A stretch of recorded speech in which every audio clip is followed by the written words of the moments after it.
आज हम पढ़ेंगे आदिकाल की विशेषताएं। इससे पहले चैप्टर में हमने पढ़ा था आदिकाल की परिस्थितियां, जो राजनीतिक, धार्मिक और सामाजिक परिस्थितियां थी। उस समय का जो सामाजिक वातावरण था कैसा था, राजनीतिक वातावरण कैसा था। अब हम पढ़ेंगे आदिकाल की विशेषताएं। तो पहली विशेषता है इसमें आश्रयदाता राजाओं की प्रशंसा तथा व्यापक राष्ट्रीयता का अभाव। तो इस काल के कवियों की वाणी अपने आश्रयदाताओं की अतिशयोक्तिपूर्ण कीर्ति कथन में कभी भी कुंठित नहीं हुई। देश की विषम परिस्थितियां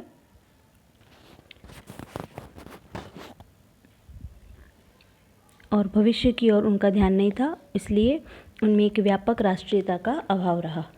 दूसरी है युद्धों के सजीव एवं सुंदर वर्णन। तो इनका युद्ध वर्णन अत्यंत मार्मिक और सजीव है। कर्कश कठोर पदावली से युक्त वीर भावों से ओतप्रोत हिंदी के आदि युग की ये कविता हिंदी साहित्य में अद्वितीय है। इनकी वीर रचनावली में शस्त्रों की झनकार भी स्पष्ट सुनाई पड़ती है। हिंदी के परवर्ती साहित्य में फिर ऐसी कविता के दर्शन नहीं हुए, क्योंकि इस युग के कवि स्वयं युद्ध क्षेत्र में जाते थे, इसलिए युद्ध वर्णनों में स्वाभाविकता और सजीवता दिखलाई देती है। युद्ध क्षेत्र के वर्णनों में सैनिकों का परस्पर भिड़ना, रक्तपात और हाथियों की चिंगार तथा घोड़ों की हिनहिनाहट का रोमांचक चित्रण इनके द्वारा किया गया। तभी तो राजसो काव्यों को पढ़ते हुए हमें ऐसा लगता है कि युद्धों का प्रत्यक्ष अवलोकन हम कर रहे हों। तीसरा है इसमें ऐतिहासिकता की अपेक्षा कल्पना का प्राचुर्य। कवियों की धन की लालसा ने उनमें चापलूसी का भाव पैदा किया। इन रचनाओं में पाई जाने वाली ऐतिहासिक असंगतियों का यह एक प्रधान कारण रहा है, जिनके कारण इनकी प्रामाणिकता संदिग्ध हो उठी है। कवियों ने अपने राजाओं का पूर्ववर्ती प्रसिद्ध वीरों से युद्ध होता दिखाया है, जो असंभव है। इससे इतिहास संदिग्ध मिलता है। अगली विशेषता है रस निरूपण। अपने आश्रयदाताओं की प्रशंसा करने में इन कवियों ने इतिहास की अधिकांशतः अवहेलना की है। इन्होंने उनका शौर्य प्रदर्शित करने के लिए ऐसे ऐतिहासिक पुरुषों से उनका युद्ध करवाया है जो उनके समकालीन नहीं थे। इससे अनेक ऐतिहासिक विवरणों का रूप विकृत और संदिग्ध हो उठा और ये रचनाएं संदिग्ध मानी जाने लगी। तो इन युद्धों के वर्णनों में वीर रस का प्रयोग सर्वाधिक हुआ है। शांति के समय ये चारण कवि प्रेम और श्रृंगार के उन्मुख चित्र प्रस्तुत करते थे। इस काल के कवि कलम और तलवार दोनों के एक साथ धनी थे।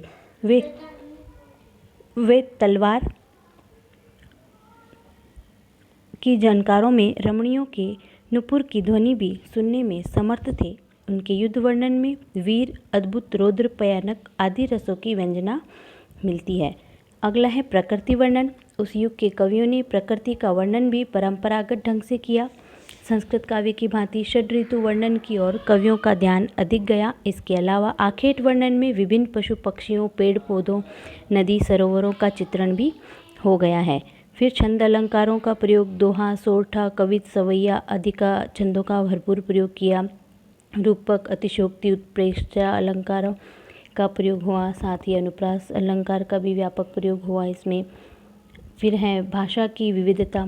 तो इसमें भाषा ब्रजभाषा, अपभ्रंश, मैथिली और खड़ी बोली का प्रयोग भी किया गया। अमीर खुसरो की पहेलियाँ, मुकरियाँ में खड़ी बोली के शब्द बहुतायत में मिलते हैं।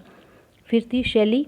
शैली जैसे वस्तु वर्णन, सर्गबद्धता, व्यापक प्रकृति चित्रण, रस योजना आदि सभी कुछ भव्य बने पड़े हैं। दूसरी तरफ जैन मुनियों की रचनाओं में गीति काव्य और सिद्धों और नाथों की रचनाओं में मुक्त काव्य के दर्शन होते हैं। तो अतः इन विशेषताओं के कारण आदिकाल का साहित्यिक महत्व बढ़ जाता है और काव्य निर्माण हेतु सुदृढ़ आधार मिल जाता है। तो विद्यापति जैसे कवियों ने वीर के साथ श्रृंगार रस का निरूपण कर भक्ति रीतिकाल हेतु आधारभूमि तैयार कर दी थी।